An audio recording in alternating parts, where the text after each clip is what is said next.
I've been using Linux on and off since Ubuntu 16.04, and January last year I switched full time to Linux. And I want to share a little bit my thoughts, my experiences so far with it.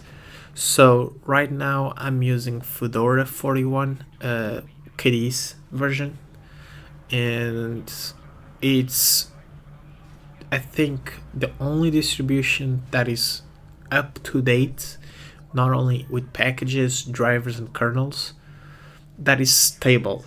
Uh, Obviously, I don't go months without updating, but I update weekly and I don't have any issues whatsoever. Everything works fine. I game, I stream, I record, I edit videos, and I have zero problems with it. Some people say distribution doesn't matter, you can do anything in any distro. That's true to some extent.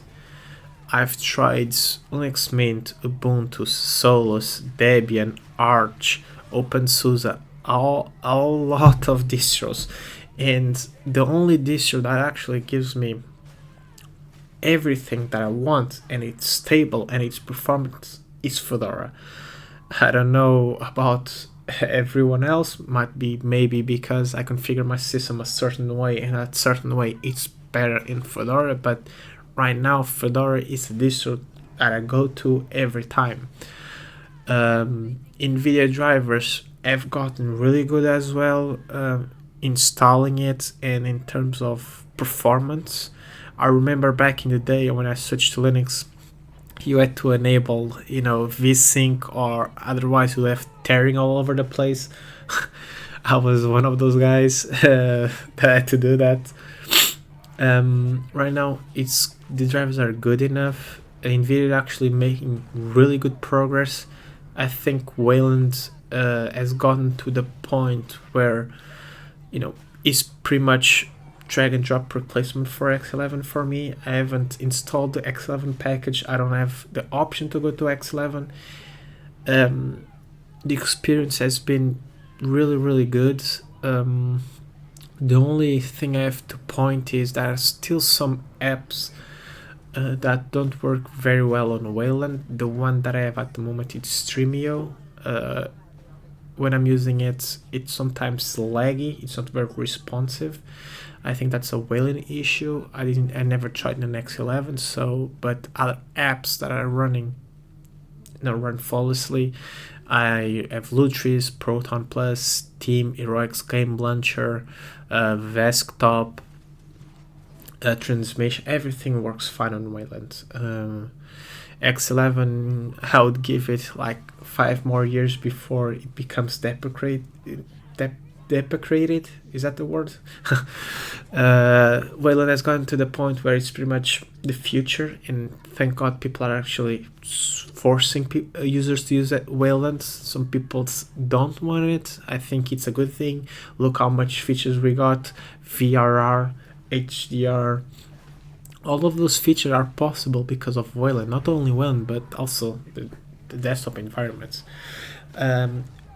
Speaking of desktop environments, right now, from what I've tested, from what I've used throughout the years, I can only recommend, in this order, KDE and GNOME, mainly because those desktop environments have good Wayland support. KDE is a little bit better to my use case. It feels responsive, more responsive than GNOME, and it's actually usable.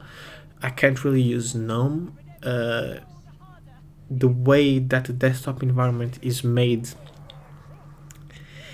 is not really for my use case. That's what I'm trying to say. GTK apps, there's a lot of GTK apps that I love, obviously. For example, Proton Plus, it's a really good GTK app to manage your Proton versions from Steam, Lutris, or Heroics Game Launcher.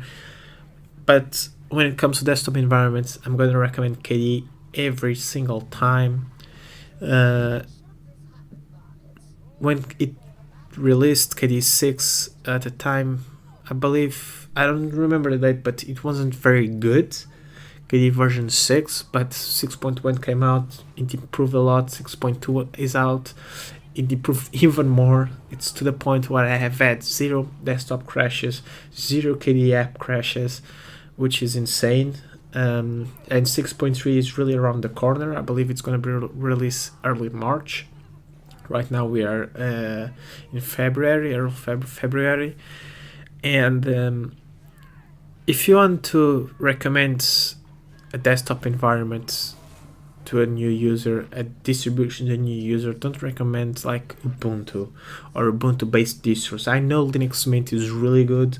I've used it, but I think in order to achieve the experience that I have by default on Fedora, you have to tinker a lot with those distributions. You have to add PPAs to have the latest NVIDIA drivers.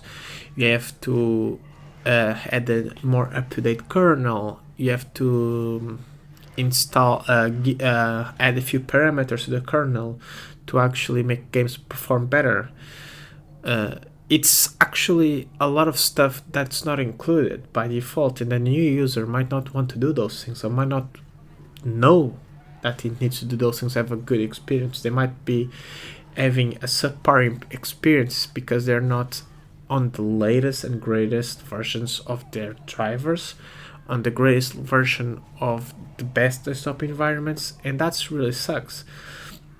Hopefully in the future we see Cinnamon, Mate, XFCE, and Cosmic. They are working on their Wayland support. Hopefully 2 years from now those distributions will have Wayland working as good as KDE and GNOME as it at the moment, and by that time maybe we are closer and closer to the point where distribution doesn't matter. There will still be that dilemma of the drivers and the kernels. It's still not there. It's still not as up to date as Fedora or any Arch-based distro, but Fedora, for me, I think it's the go-to. To conclude this video, I think to game, if you have some recent hardware and you want to play some newer games, you might want to check out Fedora KDE, the latest version that it is at the time. At the moment is 41. It has an up-to-date kernel, it has the latest NVIDIA drivers and the Mesa drivers as well, and stability wise it's phenomenal. Okay, you can do anything you can do on Windows on Fedora KDE, obviously with some asterisks. The bane or the Achilles heel of Linux at the moment is multiplayer games that have anti-cheats. To be more specific, kernel level anti-cheats such as Valorant. Next time you know someone that's thinking of switching to Linux, recommend them Fedora KDE. It's a really good distro, latest NVIDIA drivers, latest Mesa drivers, newer kernels, up-to-date packages. It's close to the bleeding edge and it's stable. I know this video was a little bit all over the place. I haven't done a video in a while. I have a script that I wanted to follow, but it's not that simple. So if you enjoyed this video, share, like, give me your feedback, and I'll be streaming occasionally on Twitch. I still don't have a schedule. If you want to pop in, all the streams I'll be doing is exclusively on Linux. If you have any questions at the time and you want to ask, come to my Twitch channel. I'll leave a link in the description. Thanks for watching, and I see you around.